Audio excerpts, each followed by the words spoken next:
Hi hello friends, welcome to our channel. ఇప్పుడు మనమైతే బండి మీద అమ్మే చిట్టి చిట్టి పునుగులు ఎలా తయారు చేయాలో చూసేద్దాం ఫ్రెండ్స్. చాలా టేస్టీగా క్రిస్పీగా ఉంటాయి. ఒకసారి మీరు ట్రై చేయండి. ముందుగా ఒక కప్పు బియ్యాన్ని శుభ్రంగా కడిగి 1 గంట సేపు నానబెట్టుకోవాలి.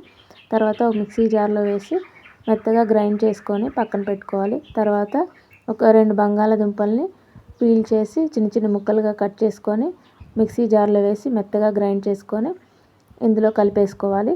తర్వాత రెండింటిని ఇలా మిక్స్ చేసుకున్న తర్వాత రుచికి సరిపడా ఉప్పు, జీలకర్ర, కొత్తిమీర, పుదీనా, రెడ్ చిల్లీ ఫ్లేక్స్ వేసుకొని మొత్తం ఇలా కలిపేసుకోవాలి. ఇలా కలిపేసుకున్న తర్వాత డీప్ ఫ్రై కోసం ఆయిల్ వేసుకొని చిన్న చిన్న పునుగులు ఇందులో వేసుకోవాలి. ఒక్కొక్కటిగా వేసుకుంటూ మెల్లగా కలుపుకుంటూ ఫ్రై చేసుకోవాలి. ఇలా ఎర్రగా ఫ్రై అయిన తర్వాత తీసి పక్కన పెట్టుకోవాలి. తర్వాత చట్నీ కోసం కడాయి పెట్టుకొని ఆయిల్ వేసుకొని 2 ఎండుమిర్చి, పప్పు దినుసులు, కరివేపాకు, ఒక 4-5 వెల్లుల్లి, సన్నగా తరిగిన టమాటా ముక్కలు, కారం, ఉప్పు వేసుకొని దగ్గరగా ఉడికించుకోవాలి. ఇలా ఉడికిన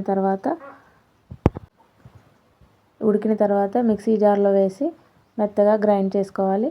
అంతే ఫ్రెండ్స్, చట్నీ రెడీ. వేడి చిట్టి చిట్టి పునుగులు రెడీ. మీరు కూడా ఒకసారి ట్రై చేయండి. చాలా టేస్టీగా ఉంటుంది. వీడియో నచ్చితే లైక్ చేయండి.